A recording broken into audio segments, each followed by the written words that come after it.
I'm Michelle Yu. You're watching the Ain't Hard to Tell podcast.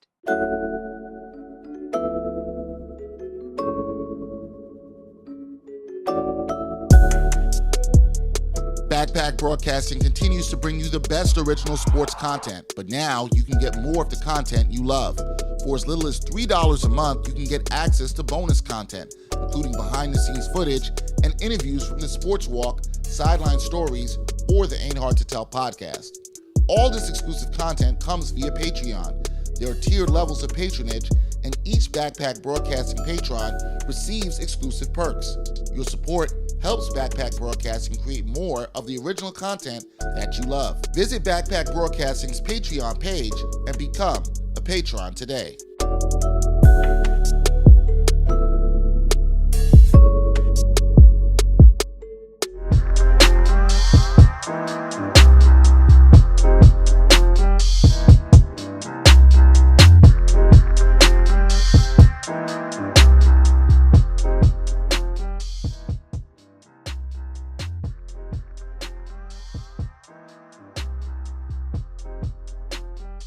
From the Gotham Podcast Studios, Dexter, Henry, Bryan, Fonseca, and the Ain't Hard to Tell podcast. This is episode 41. A lot of crackling there on the water bottle. Sorry about that. When we get our mugs back, that won't be happening. Yeah, that won't be happening. What's up, man? 41. Jesus Christ. Well, you're not going to like one of my choices that I have here. But I feel like I know where you're going to go. As you know, we always have to pick athlete's number for this. Yeah, episode 40, we went with Sean Kemp. Yes. Michelle, for some reason, I thought he wore 42. I had to Google that. No, 40. I just felt like he wore 42. There's a lot of good. 42's coming up. There's a lot of good ones. There's a lot of 42s. I think I know where you're going. I know where I'm going. You know where I'm going for that. Yeah, I'm pretty sure I know where you're going. I thought I made the list. What happened to it? I see it. You got Tom Seaver, Miguel Cotto, because he had 41 career wins. Yes. I'm never going to go for the boxers in the career wins. I'm not 42. I'm going to be pushing hard for one, but you're still not going to take it though. Captain Munnerlyn. Pause. Wow. Antonio Bethea. I think that's how you pronounce it. Yeah, it is Bethea. Played at Howard, and when I dated one of my ex-girlfriends who went to Howard, she just reminded me, we have a player in the NFL, Bethea. He's a safety for the Colts. Okay. You weren't mad at her for other reasons? For going to Howard? No. Like, was she into him also? No. Oh. Not that I know of. She was happy that someone from Howard made his NFL. Well, that was all. He's doing pretty well, though. He's probably the only one. Buster Screen. I believe he is. Buster Screen. Your boy. Jet, safety. Dirk, Glenn Rice, and Roberto Duran. He had a 41-win streak in his career. Nah. There's not that many good 41s, but I know where you're going to go. You're going to go Tom Seaver, right? No, I'm going Dirk. You're going Dirk? I'm going Dirk, man. Greg. I'm got to go Dirk, man. I got to. Dirk kind of, he took the big man. He really had such an impact. I agree. I'm glad you didn't go Tom Seaver. Why? Are you anti-Tom Seaver or anti-baseball? Baseball, you know what I mean? Like, even though 42, we're probably going to go baseball. You better. I don't know. You might like James Worthy. You know what I'm saying? Not that much. not that much. 43 is going to be terrible. But 41, yeah, we'll go with Dirk. Think of a 43. Me neither. We'll have to. I'll be struggling to think of a 43 now. I'm the one that compiles those lists, so we'll see. With 41, Matt, if you're listening, it'll be Matt will be on it. Yeah, he'll know what you do. You're not for Captain Munnerlyn? I don't even know who that is. He's a corner. He used to play with the Panthers when they were really good, and now he's with the Vikings, I think. Don't remember him. I don't know if he's still with the Vikings. He's like a 5'8" corner. He's slot corner. He's good. I don't know if he's still good, but he's solid. Captain is a strong name, but you got to be nice. Yeah. You can't be captain and be whack. What do you think he is, white or black? His last name is Munnerlyn. He's definitely white. No, he's a black dude. Really? Wow. There goes for Captain Munnerlyn, yo. Hold on. You know what? Why do I even? Hold on. You know what? Shame on me. Shame on me. Why? Because a corner? He's a corner. Captain is actual name. Yes. This is your captain right here. Wow. Captain Munnerlyn. Honestly, zoom in on that. His name is Captain. Yes. Honestly, that's shame on me because this is not even any. This is just pure sports, and sports born to position be a sports stereotyping. Yeah. You can't have that name and not play sports. No, what I'm saying is you haven't seen. Where's the white corners? Where Where are the white corners in the NFL? Jim Leonard used to be a safety for the Jets, right? Yeah, Jason Sehorn. I remember Jason Sehorn back in the day. Jason Sehorn. But seriously, who's like a top white? I don't even know if there's any white corners in the NFL. Oh, I don't know what Andrew Sendejo is. I think he's also a safety. Yeah, there's not. I don't think so. I don't think so. But I'm just saying a numbers game. I should have kind of guessed. Yeah, it's like white corners, white running backs. I mean, even though you get your occasional Peyton Hillis, and what's the Christian dude? McCaffrey. Christian McCaffrey from Stanford. Yeah. But those are things that you don't really see a lot of. I actually like this rabbit hole that we're about to go down. No, it's just interesting. White wide receivers.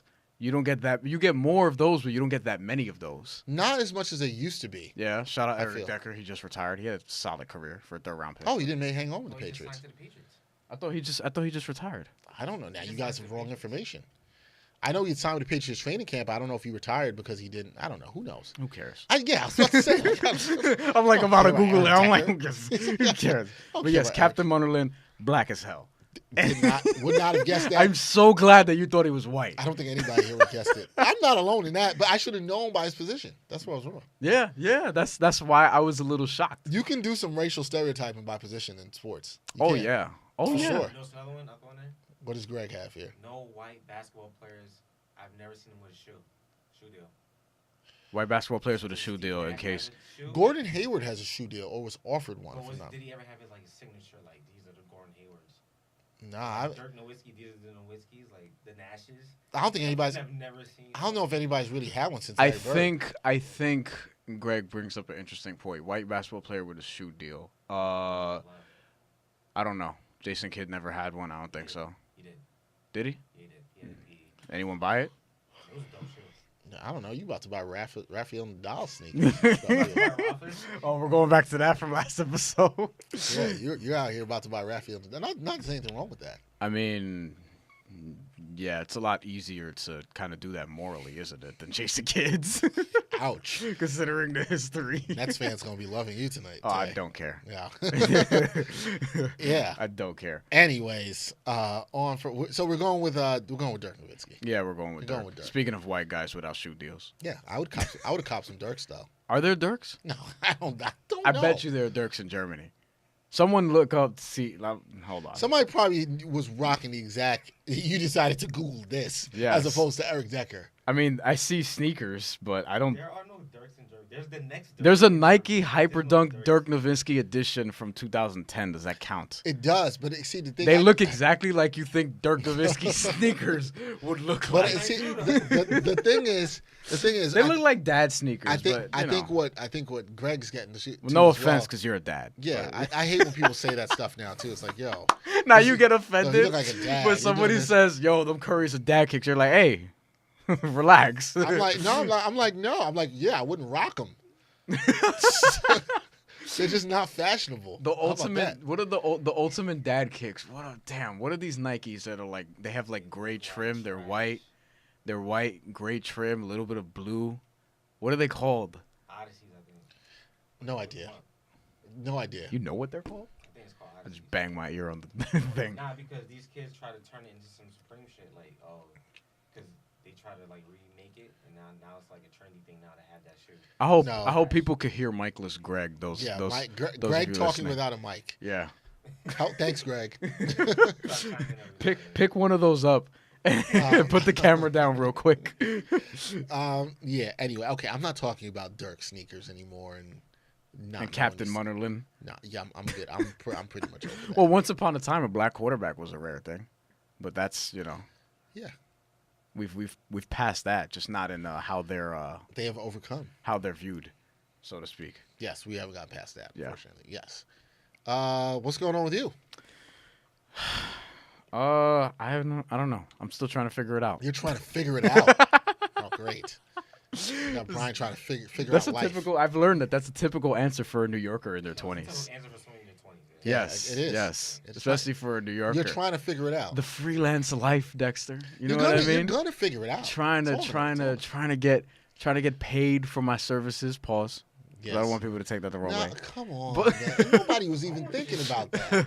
I just got to be ahead of the curve. No, You know what I'm saying? no. But it's no. interesting. Now we're basically, it's September. Now we're in September because we're putting this out in September. Basketball season's finally gonna be here, so there'll be a lot more things coming. Some fights. I'm sure there's gonna be some more fights. I was at Danny Jacobs' presser recently. He's going to face Sergey. I can't pronounce that last name, but he's gonna face him, and he's undefeated. I was gonna say who anyway. Derevyanchenko. Who? He's good. He's a Ukrainian dude, kind of like Lomachenko, who. Don't do that. 390 amateur wins, 20 losses. Don't do that. 390 amateur wins, 20 losses. Don't even tease the people. 12-0 as a pro, 10 kinda knockouts, like and they have a lot of sparring experience with each other. I was at that press conference. Heather Hardy's also going to be fighting on that card. Are you excited to watch this? Yeah, I actually am because Danny Jacobs, this is going to be his third straight fight where he's facing somebody who's young, undefeated, and his last 2 fights, he didn't put those guys away easily. You know what I mean? Like, he's faced some tough competition, and he wants to face Triple G again, possibly Canelo. They're actually going to fight soon. They're actually going to fight later this month. Now, that I'm excited for. September 15th. That I'm definitely looking forward to. That's something we have to look forward to. We got to go watch that. Yeah. We got to go watch that at one of these fine establishments in New York City. Yeah, we definitely. If my budget allows it, because I'm cheap. Yes, got to be in this world. Yes, But yeah, basketball media day, Nets media day, not too far. a lot of training stuff's camp, coming out. not too far. Basketball training camp around the corner. I'm looking forward to Nets coverage this season because I'm just looking forward to it. I think this year they're going to be more interesting. I'm going to be all over the place. So we had our Nets Daily Roundtable, and I actually, I first of all, I berated our boy Pooch for making me make such a prediction right away because he asked us the question in August in the middle of nothing. But then I was like, what? That's the time for predictions. I was like, you know what? Screw it. They're going to the playoffs. They're going to the A seed. All you Net fans watching this, listening to this, they're going to the playoffs this year. That's it. 37 wins. I mean, that might get you in the East. That's the sad part. See, that's the thing. I'm not even saying they're going to get 45. I'm like, no, 37-45, sneak in, get the AC, get bounced in the first round. You know what I mean? We're gonna save this conversation when we get a little closer to basketball season. Yeah. But I went through this with a friend recently about who are the lock teams to make it in the Eastern Conference. There's 6. And I think we came up with that. We came up with 6. And There's we were 6. like, there's 3 to 4 teams battling for the last 2 spots, and none of them are going to excite me to watch them on League Pass. Like, I'm not and I think the teams I had were Detroit, Charlotte, Miami, and I think the Nets. I mean, the Nets are the most exciting of those teams to watch on League Pass. Interesting. Okay. I'm not excited about any of them other teams. So I was literally workshopping it, right? So we're actually gonna have a discussion right now. I hope you don't mind. I do mind. So I do mind. I hear people try to say, "I hope you don't mind," as if you're not gonna say you mind. But the 6 teams, real quick. We know that they're Boston, Toronto, I'm just gonna Philly. totally ignore that I minded. Boston, Toronto, Philly, Milwaukee, Indiana, Washington. You're only left with 2 more. That's what I said. Yeah. And I told you the possible teams: Detroit, Charlotte, Miami, and I would throw the Nets in there. Cleveland too. Oh yeah. You know what's funny? I looked at what their over/under Vegas odds wins are for this year. Yeah. And they were at, I think it was 30 or 31. It's either one of those. Oh, which was lower than I thought. I actually said Nets got 38 wins in this. So I had Detroit 7, Nets 8, and then Miami 9, and then I think Cleveland and the Knicks. Where did you have Charlotte? Charlotte, nope, not in the playoffs. You have them worse than the Knicks? No, I didn't go that far.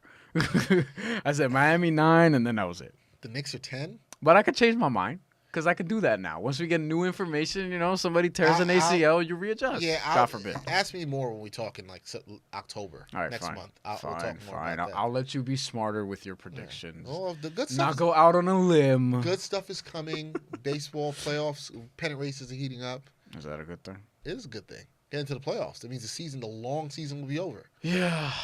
I think baseball should shorten the regular season, but that's a whole other discussion. I happen to agree with you. And I recently just got to, for the first time in my career, I got to go to Little League World Series. That was dope. Yeah. Listen. Little League World Series, okay? I was glad you got to see Team Puerto Rico. Yeah. And actually talk with some of the players on the team. Okay. Very nice young man, and my colleague Kenna Vernon did a great story on the Puerto Rican team. I did something with the team from Hawaii. It was For you new people, this is for AccuWeather, by the it's way. for my job with AccuWeather. Yes. And Full time. yeah, first of all, the Little League World Series, okay? I have to give them I've covered a lot of sporting events in my career, but this is very well run. Little League World Series. Yeah, extremely. Okay, I want to hear more about this. Extremely well run. Yeah, because we haven't talked a lot about this. I'm forgetting this guy's name, who was the head public relations person. He was fantastic. He was on point. Emailed him something. You had a question, got back to you. Set it up, whatever you needed. Excellent. We needed time with the Puerto Rico team. Told us what time in the morning to be there. Was there. Great. I'm not going to out some of the events I've covered. But we've both been to, Listen, especially. No, but I try to tell people all the time as a journalist, when you go to events and you see that they're well run, or you work with PR groups that are really good at doing their job, I always make it my job to thank those people. Yeah. Because they're making your job easier. They're going above and beyond to help you do what they want to do, and it's just well organized. I mean, everything there. It's a large event, more than I think what people may think. There's a lot of people coming there. Yeah. It gives a lot of money to the town of Williamsport in Pennsylvania, small town. Mm-hmm. A lot of people come in from central Pennsylvania to watch these games. They bring their kids. It is free admission for everybody to come in. All right? I didn't know that. The only thing you pay, it's free admission for people to come in. You only pay for the food in the grounds. Yeah, I figured that's all. That's all you pay for is the food and anything else you free want. admission. I did not know that. That's good. It's beautiful. You've seen it. Some people have seen this on TV. It's two nice, really stadiums. There's a couple more fields they have in the complex, but there's two main stadiums. One that's the really big one where they play all the games that are on ESPN. Mm-hmm. You've got the people that sit in the grass on the slope in the outfield. And I also did another story where I went up to the hill. I forget the name of the hill. Lamade Hill. Yeah. Lamade Hill. And the kids are sliding down there. The kids are crazy. Those kids. I saw Kevin Nagande do it on SportsCenter with a I full was suit going. on. I was going to do it. And I'm gonna be honest. I went up the hill, and because this. I've tore my You have Achilles. a torn Achilles. Going in up past. the hill. Not currently a torn Yeah, Achilles. I tore it 6 years ago. But Yeah. going up the hill, man, if that didn't make me feel old so quick, man. Whoa. It was really? like, I remember someone was like, yo, you gonna try to go down the hill? And I was like, no, because going down would have been worse than trying to come up. Going up was like fine, but going down, I was like, yeah, I'm not doing that. Yeah. But no, event was That's a metaphor that could be used in a lot of other areas. We'll leave it at that. Wow. Wow. So anyway, I thoroughly yeah, boo. Boo you. You gave yourself your own. Yeah, you get booed off if you were a comic. Our producer engineer Caleb would totally agree with this. Listen, man. He should have booed you. I'm just he trying should to have muted you for that. I'm just for the time that we're here. I'm just trying to make your life a little more difficult. But go ahead. Yeah, difficult, not entertaining. Difficult. let's be clear on that. Anyway, it was really good. Watching the baseball was good. The storylines around it, obviously, like you said, Puerto Rico, the team coming, living in Puerto Rico, coming from Hurricane Maria last year, talking to some of the kids. About a year ago, yeah. Yeah, one kid who his family completely lost his house. Talking to those kids, and the thing I got from the teams, and especially from the Puerto Rican team, more so than when we talked to the wine team, was just the gratitude, man. Just the gratefulness that they just had for life, as everybody should, and being there. And that was dope to see, even from people so young. Kids who were, anywhere from like 11 to 13. Yeah. Just having that kind of gratitude and everything they've been to, and not having fields to practice on, and still being able to get there. Just dope, man. So dope to be around that experience. Little League World Series. I'm glad I got to go. I would tell anybody, if you have a chance to go check it out. I know it's kids playing baseball. It's not the highest level of baseball, but there were some good games, and these kids were really into it. Some parents were into it a little bit too much. Yeah, we talked about that on the podcast. Yeah, but they were really into it, and it was dope, man. I had a good experience. It was fun. I got sick like the last day, but it was good. And I got to see some of my New York sports friends who worked in the media that I hadn't seen in a while, so that was really cool. So that was dope. And going back to like Puerto Rico real quick, like a lot of those, countries from like the Dominican Republic also, like, yeah, they really, really cherish that. That's why I'm one of those people that, obviously I'm Puerto Rican in case you're new here. And I highlight, when Jose Pedraza recently defeated Ray Beltran for the lightweight title. And I was like, hey, there's 7 world champions from the island now, including Amanda Serrano and Cindy Serrano. Two women that have world titles now. So, you take the time out to kind of highlight those things because, bigger countries like the United States, which we're allegedly a part of, take that for granted. Allegedly. You know what I mean? And things like that. So, yeah, I feel like that's important to highlight that for those smaller countries like Cuba. They're very good at boxing as well and at baseball. Yep. you know, and they have guys that, you know, for a long period of time, you know, would try. Have you ever seen Brothers in Exile? I told you about this before, right?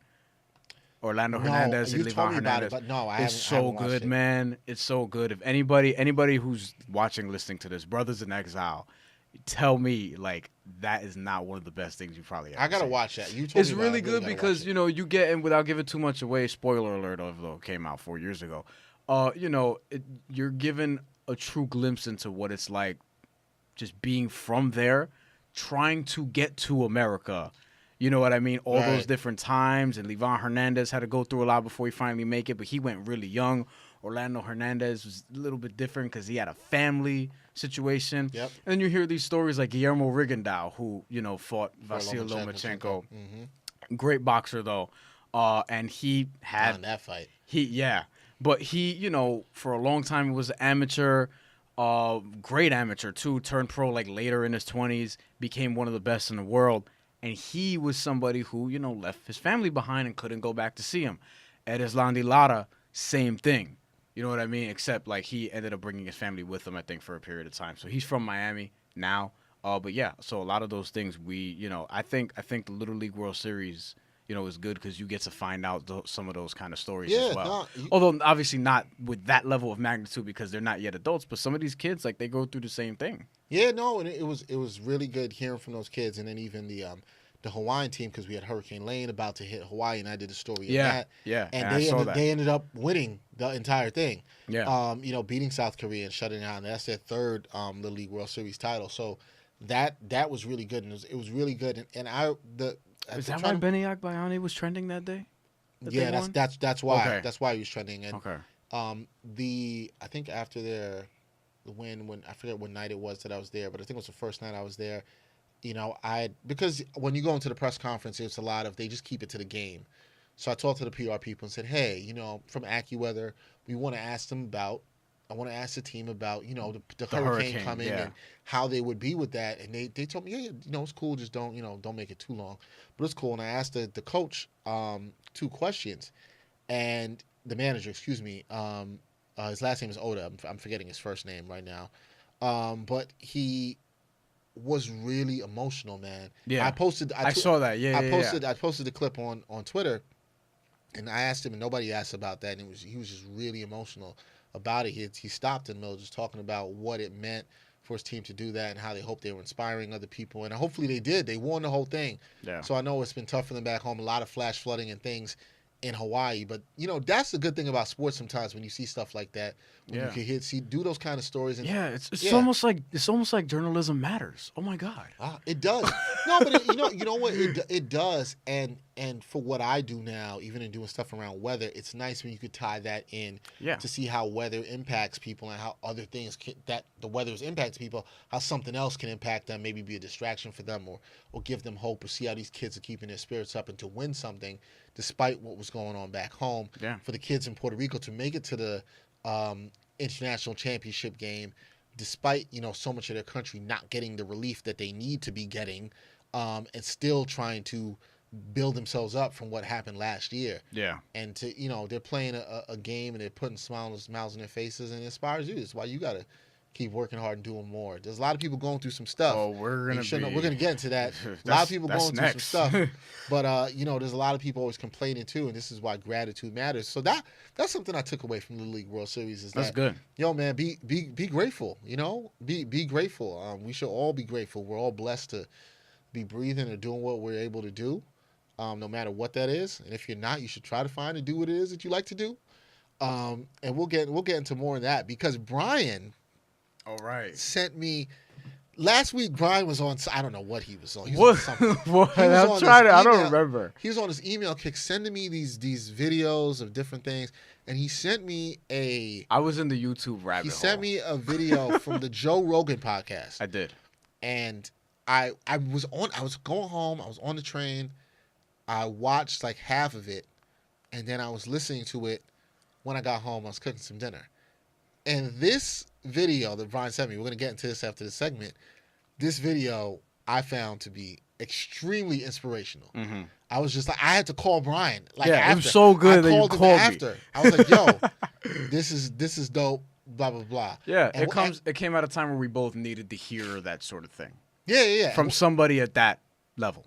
Yeah, I just felt like a lot of it was principles I knew, but to hear the way it was delivered, I thought was dope. Right. We'll talk about that more when we come back on the Ain't Hard to Tell podcast. It ain't hard to tell where to get the latest merchandise from Backpack Broadcasting. Gear is now available via TeePublic. Visit the Backpack Broadcasting TeePublic online store to get shirts, hoodies, mugs, and phone cases. Represent your favorite Backpack Broadcasting shows, including the Sports Walk, Sideline Stories, and of course, the Ain't Hard to Tell podcast. Check out the special offers for our podcast listeners at http://t.pub/lic/backpack. Get in the game with your official Backpack Broadcasting gear today.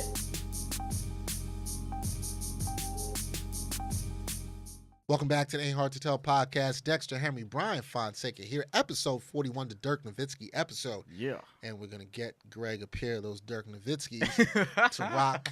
Greg is our cameraman here.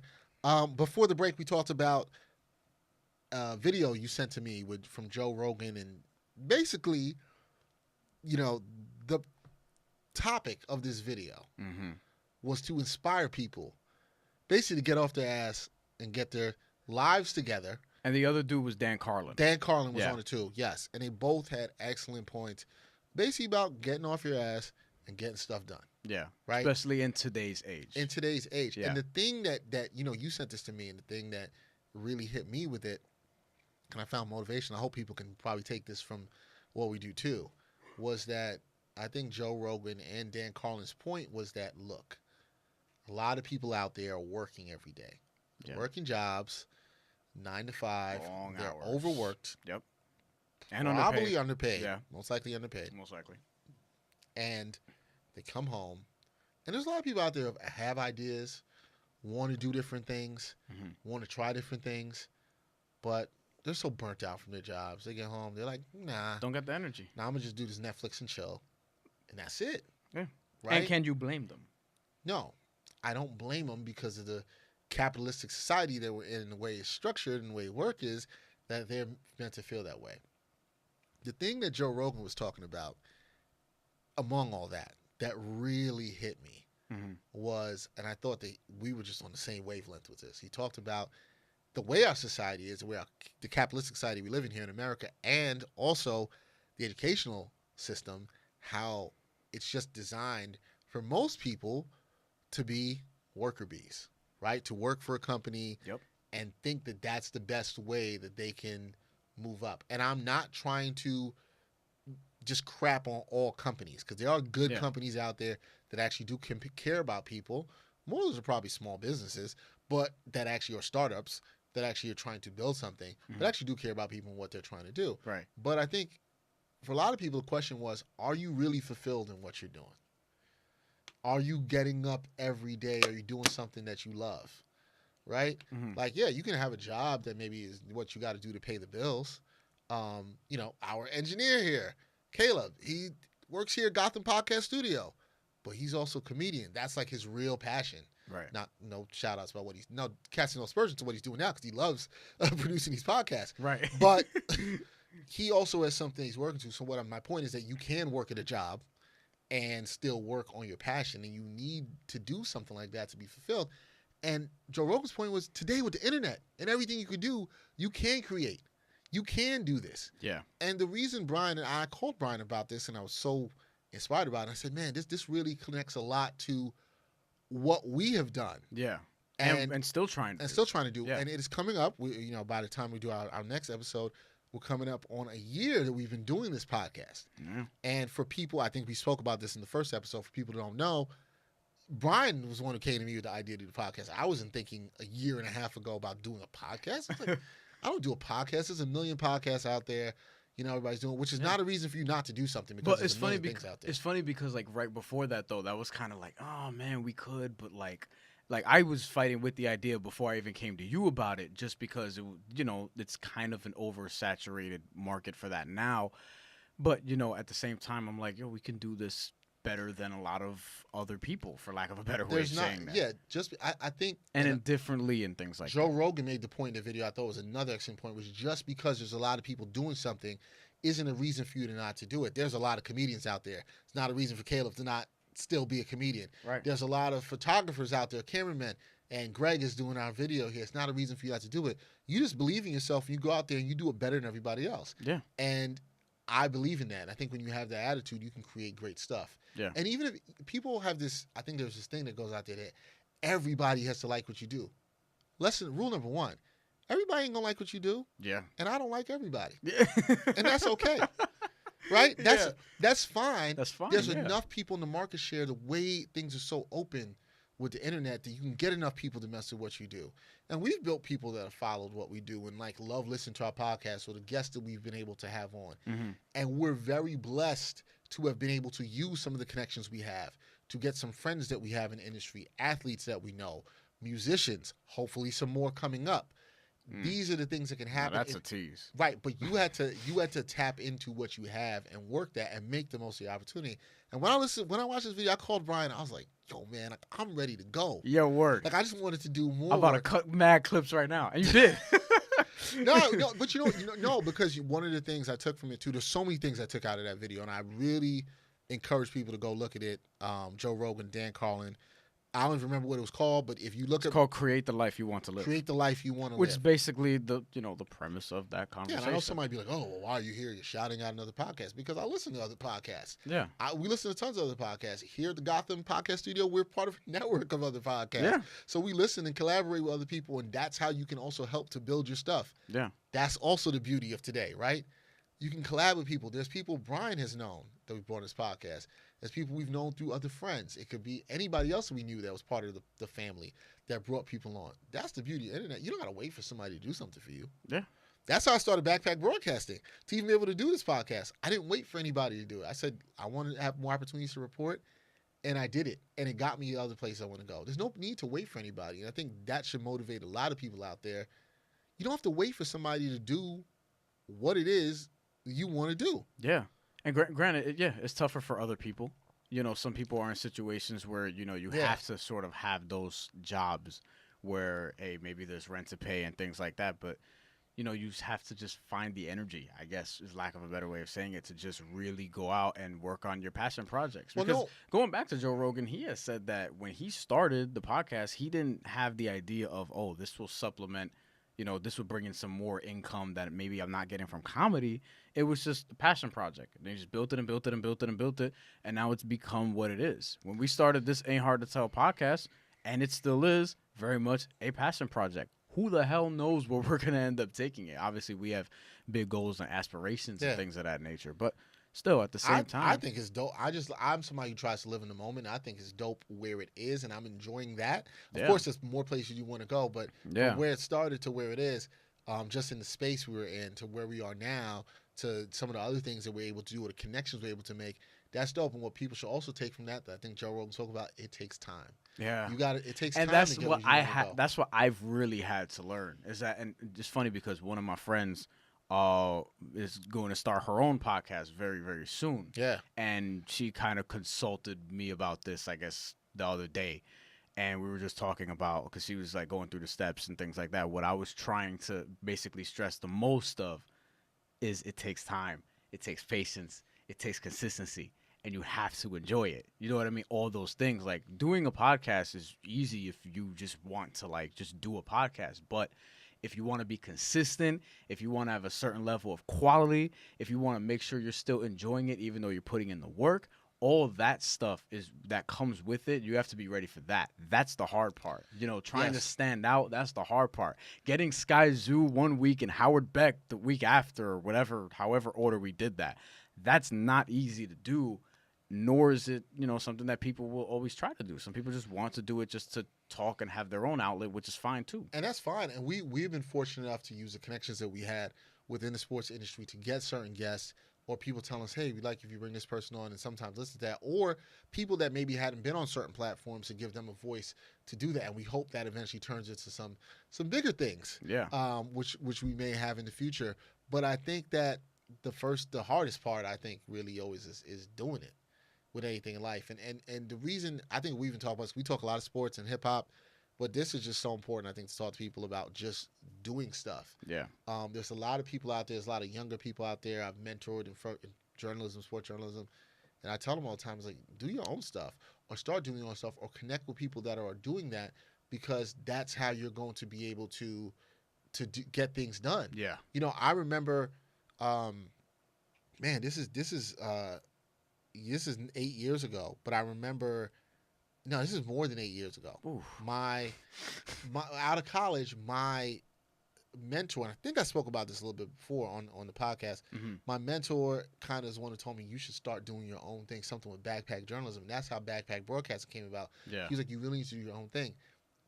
Whenever I look back at it, I'm gonna always say, because I didn't do things the traditional route as a journalist. I didn't go to a small market. And Michelle Yu, who was our guest here previously, she was one of the people who told me back in 2007, 2008, 10 years ago, was like, you don't have to leave New York. We spoke about this the first time we had her on. Yeah. You can do it. And she was a supporter of me doing my own thing. And doing my own thing has built into doing this podcast or the Sports Walk web series or Sideline Stories, things that I didn't even think I was going to create 5 or 6 years ago. Yeah. But now doing those things, that has gotten me so many opportunities. It's what got me to News 12. It's what got me on Nets Daily. It's what I think those things mattered, and it got me to where I am now with AccuWeather. You never know where what you create is going to take you, but now the thing I love about today that's better than people who grew up in this industry 20, 30, 40 years ago is you can do it. There's literally nobody stopping you. If you want to invest a little bit of money, and sometimes it doesn't even take a lot of money nowadays, and time. Look, there's people out there doing shows on lower quality on their phones. Maybe not the best quality, but hey, they're doing it, man. Yeah, that's the thing. They're putting too. this stuff out there. That's the thing too. Now it's not a huge risk. Worst case scenario. You know what I mean? Like, you probably wouldn't lose out on a lot of money trying to put your idea to work, whatever idea it is that you have to put into practice. No, and here's the thing. It might not work out in terms of what you think it may work out. I think a lot of times people put this has to happen for it to work out, or that has to happen, instead of actually focusing on making things better. Yeah. Every time you put it out, if you did that, you put the work into that, it can get better. And like you said, you put out a podcast, you can't get down, or a video. The first time, man, I only got 5 views. Yeah. I remember we've been there. Yeah, I remember my first backpack video. There's some weeks we put out episode. I'm like, damn, we didn't do better than this. But whatever. But I never felt the episode was bad. And this is one of the points that Joe Rogan made too, and I agree with this, and we know this from some experience, that it's not necessarily about whether you have only 100 or 200 people watching, listening to you. Who are those people? Because that matters too. You might get somebody, from somewhere who sees the talent, and they're like, hey, we want you to do some stuff for us, whatever the case may be. And I've had that experience happen many times. Yeah. So that's why I would tell people, don't get too infatuated with the numbers. People do to some degree. And Joe Rogan said that. He made that point. He's like, all you need is that one person out of whatever. It could be 5 people that mess with your show, and that one person out of the 5 sees it and is like, yo, I like what you do. I could put you in this place or that place. And you never know as connections work out. Connections happen in all weird kinds of ways. Yeah. So, sometimes just embrace that. And just enjoy the you have to enjoy the process, man. Yeah, because maybe you gotta enjoy the process. Because maybe the show itself doesn't blow up necessarily. However, because of the platform you created for yourself, that can take you to, now you're gonna be working with this network, and you're gonna have some form of creative control, or you're gonna be a talent at this place. You're creating avenues in that way. Like back in the day, if you wanted to get on radio, for example, which I guess podcast radio, whatever. That's the equivalent now. If you wanted to get on radio back in the day, you probably would have had to have the overnight shift at a really localized station, covering sports or covering news that you don't really want to cover like that, but you're just trying to break in, and you're doing like 3 to 7 a.m. or 1 to 5 a.m. and things like that, and you're not getting that much, and then you have to work your way up the ladder in that company, and then in a lot of times you're going from company to company to company. Now, you can just do it yourself. And granted, and make the companies come to you. Yeah, and you're not gonna make as much, but if it's your passion, just go after it. And the thing is, I think we know this. If you're putting out the stuff that you believe in and you think is good and you think is authentic, no matter what it is you do, if you do it, enough people mess with you, people are gonna like it. They're gonna decide whether they want to pay for it, if you can make it profitable, if other companies want to mess with you and do it. It can happen, but I think you have to have that belief in yourself and what you do. And here's the thing: there's a lot more people that could be putting out and producing great stuff that could give them some fulfillment, because that's the other part of it. It's not just financial. You have to also feel good about what you're doing. So when you go home, you feel good. It's like, yeah, this podcast is a labor of love. Yeah. You know, right now we're putting in extra work. We both have jobs. We do this. People help us on this podcast. They have jobs. They do this. But you know, when I go home at the end of the day and I'm putting something together, we're cutting some clips and doing something, I feel good because I know I put out something that's good. So, you know, I feel like the message is like, yo, everybody who's out there, you listen to this podcast, you're watching this podcast, we love you and appreciate your support. But like, yo, you can do your own thing too. You can get up off your behind and do something. Find whatever that is that fulfills you. You can find it. And the other thing I thought Joe Rogan hit on, and now for me as a parent, I found super dope was like, yo, teach your kids to do that too. Yeah. Okay? Don't teach your kids this cycle of, oh, you got to do this and you got to work for somebody. Yeah. And you're repeating the same cycle. And this is a fight I've had with people who've been older at certain points and members of my family, because they're just stuck into the old way of doing something. They don't realize that things have changed or are still changing. So their whole thing was just like, yo, for a lot of people, not parents, it was just get a good job and work there for 25 years and take your pension and retire. And It's different now. It's not the game anymore. Yeah. And sometimes those older folks don't understand that. And if you're teaching your kid that today in 2018, you are doing your kid a disservice. Yeah. Because that's not what the game is. I tell everybody, control what you can do. I tell Greg, who's shooting our video right here, yo, Greg, get your camera. You got ideas. Do them. Shoot them. Yeah. What's stopping you from putting them out? There should be nothing to stop you from putting them out. Only thing stopping you is yourself. Fear. But fear, too. Fear can stop you. Yeah. Fear, but fear comes from you, Yeah. regardless. That's a feeling that you have. You got to jump. It's not easy to jump. And you were saying that before. They're telling your homegirl, it's not easy to jump. But if you want to get anywhere, you got to do it. Yeah. You got to do it, man. So, like, you know, we wouldn't be here. It's just not people's. We're not speaking from a holier than thou perspective. Yeah, we don't want to sound preachy. Nah, it's not to sound preachy. But I like motivate. I want people to be motivated. I want people to feel like I felt when I heard that video. That's like, yo, go do something. Yeah. Like you can create something too. There's no special gift we have or blueprint for us to have done what we've done. There's nothing special about it. There are certain things that have given us access to have the things we've had. Yes, and that took years of work too.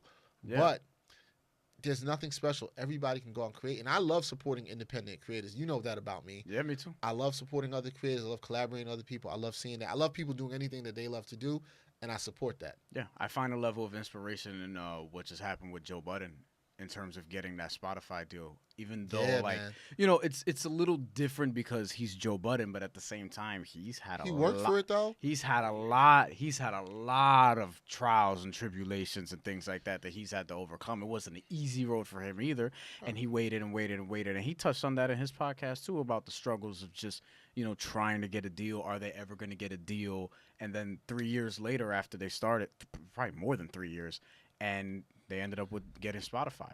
And that's 3 years. And he's got the Revolt deal now too. So, like, you know, obviously all these things take a lot of work. The things that you want to really achieve all take a lot of work. Yeah, but you got to believe. You have to have what I call that unshakable belief in yourself. And you know, we talk about sports here all the time, or hip-hop artists, and the ones who are great and the people we've seen that we deem great, they had that same unshakable belief to be able to do what it is exactly. I view myself as an artist. I view myself in that light. I think all creators are. I think I think anybody that's creating is, you know, and that's essentially what I do. Whether it's me in the journalistic side, or the things I do behind the camera, and that's art. Edit, it's art. That's art.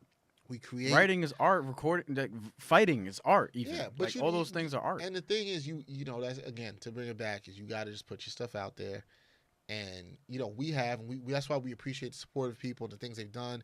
You know, through Patreon or stuff we've done with Sideline Stories and Sports Walk. Yeah. All that stuff. I remember last year. This is just real. I remember last year in May. Okay. I had the idea to do the web series Backpack Broadcasting Original, the Sports Walk, for quite some time. Yeah. Before I actually did it. And I was sitting in May and I was thinking about doing it. And then I was just like, man, you know what?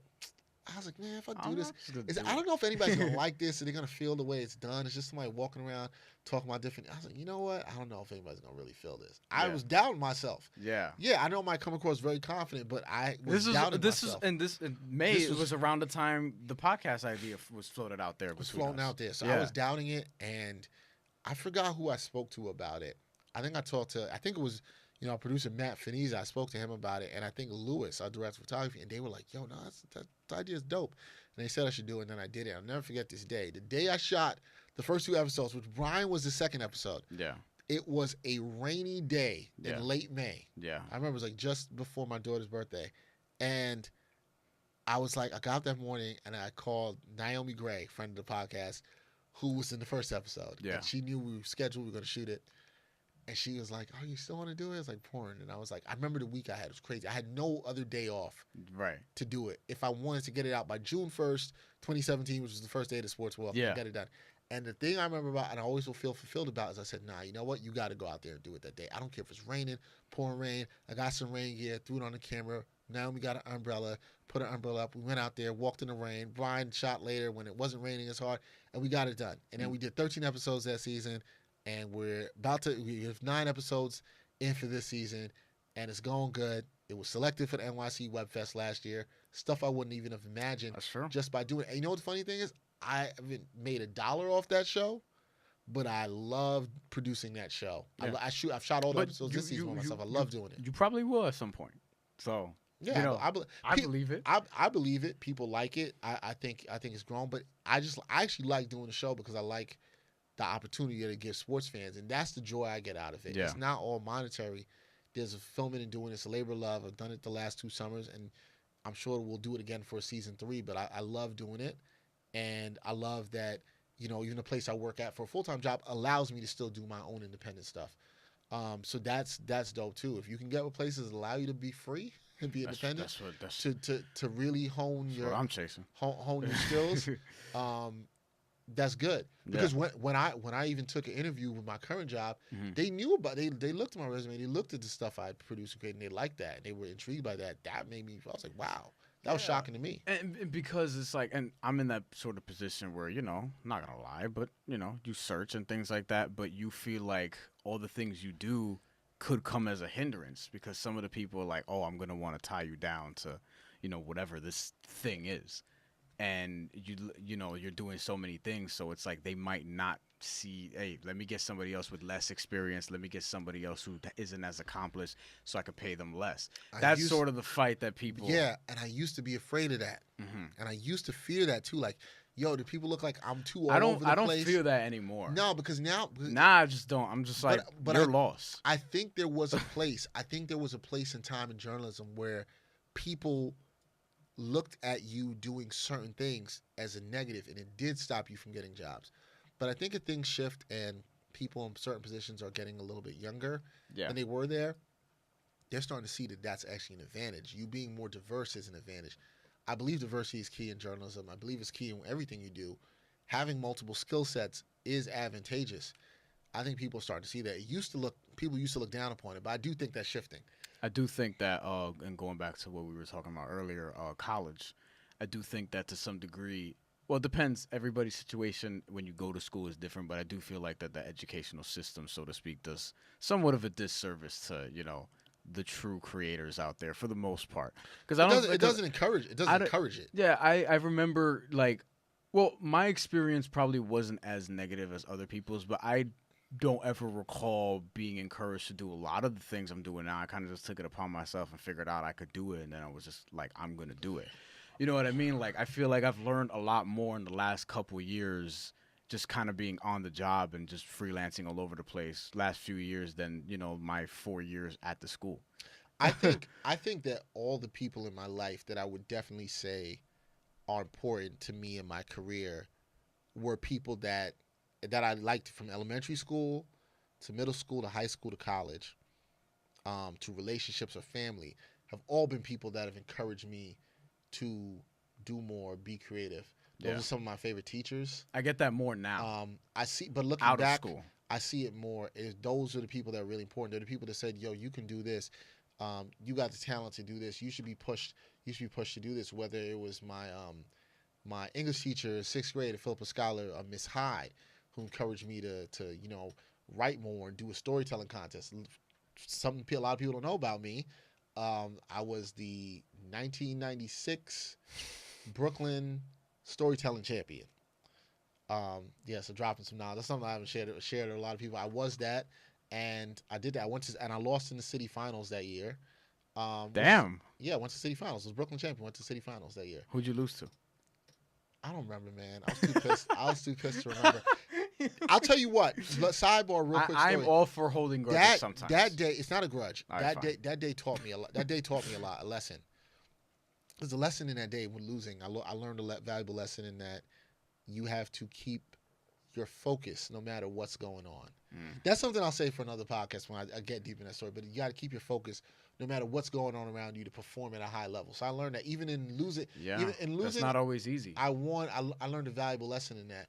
But I have that. I have my mentor I talked about from college, Jamoke Davis, who's the video producer for the Washington Wizards. He's somebody who encouraged me to do a lot of my own stuff. Every time he sees me, he's like, yo, man, I'm so happy with what you're doing, because he pushed me to do that. Because I think he actually saw it like, you're not going to just, he believes in that you got to do from within and push yourself out. You can't just fall into these structures of these jobs and think that that's the only way to rise up. Yeah, exactly. I feel like we all get a few mentors that really, really stand out to us. Like even at the educational level, because for the most part, you're sort of brought in there to just be like everybody else. But there's some of the ones that stand out aren't like everybody else. Exactly. They're telling you not to do that. Exactly, because school is kind of designed you to just keep the wheels going and just keep you, have you fulfill this and you do that, but you're not, there's not a level of creativity there all the time. But the professors or the teachers, the mentors that you do get that are encouraging you, hey, you could go out, take chances. That's the most important thing about this is, in order to do all these things we're talking about and just being creative and things like that, you have to take chances. Yeah, but even if it means costing you money to some degree, like you have to, because the payout at the end, the reward at the end, not just financially, but just for your feeling, just for your soul, it'll feel a lot better when you accomplish what it is you want to accomplish. Yeah, it is. A lot of times I don't think people may not understand the work that goes into stuff or behind it, but there's a lot of people creating out there that are putting a lot in it. They're still, even though it's not bringing them the immediate financial gain, it might feel good for the soul. I know that's how I feel at the end of the day, and I'm definitely happy about that. But you're right on the educational part, that you're just kind of taught to just. I was there not that long ago. And it starts so young, because I was just talking about this the other day. We're looking for like daycare options for my daughter, and it's like, yo, the kids have to do this at this time, and everybody sleeps at this time. And I'm thinking about my daughter. I'm like, no, she kind of likes to sleep this way, which is not like how other kids might do or do this thing. And it's like already from the time she's 2 years old, she's trying to be put into a box. And it's just like is that really the best way? Like for you're kids trying to learn? You're trying to teach office hours already. That's what we're doing. Office hours is a dumb concept too, for the most part. But that's why filling out timesheets, because like again, we talked about this on the Michelle You podcast, but you have to work an 8-hour shift, but you could get your work done in 3 hours and get out of there. Why should I be there for 8 hours? You can't get paid as much because you can't leave 5 hours earlier because you're getting paid by the hour. Right. It makes, but here's the thing: the people have been, and this is just larger society as whole. Yeah. These concepts of time sheets, putting in these hours, you go to school in this order, and you do. People have bought into this stuff for so long, and so far of what they've done, and it's like we have to realize how we're starting it with our kids, and it's like, if the people really care, I'm like. It's a longer discussion, but we need to totally revamp. I like this new wave. We need to totally revamp our educational system, and I think the revolution in that way is actually coming. Yeah, where I think people are already getting tired of the system there is as far as work. I think it'll become education too, where other people like me. I've been on this wave for a minute, but it'll be like, yo. The way we learn makes zero sense. I'm already there. And if you create your own opportunities and it works in some form or fashion, you don't have to worry about that kind of stuff. The only people holding on are people who want the system to be the same because they profit so much about it. And they don't want other people to get a piece of the pie. Yeah. The problem is the pie is more open and there's really a lot for everybody to get if they want to. Yeah. But there's still going to be some people that are going to hold on to it, and you have to open up the eyes. I think that's what we want to talk about and why we're so passionate about it. Yeah. It's like, yo, man, you can do it. You can get some of the pie. It's going to take some work, but find out what your passion is. Work at it. Go for it. Don't listen to the idiots out there telling you what you can or can't do. Exactly. What you should do. Do it your way. Look, somebody out there's somebody that likes everything, man. Yeah. We might think There's people that their jobs are in some of these fields. Their jobs are to find people like you. right. Yes, They're talent evaluators. and we've encountered people like that. Finding people who like. We found talent evaluators who like this podcast. Yeah. All right, we found people in different ways who've done that. There's somebody doing a podcast right now. We talked on a segment a couple episodes ago about useless animals. There's probably a podcast on useless animals. Probably. And there's people that really want. If there is, I'm gonna email them so you can be a guest. Shout out to the people doing the podcast on useless animals.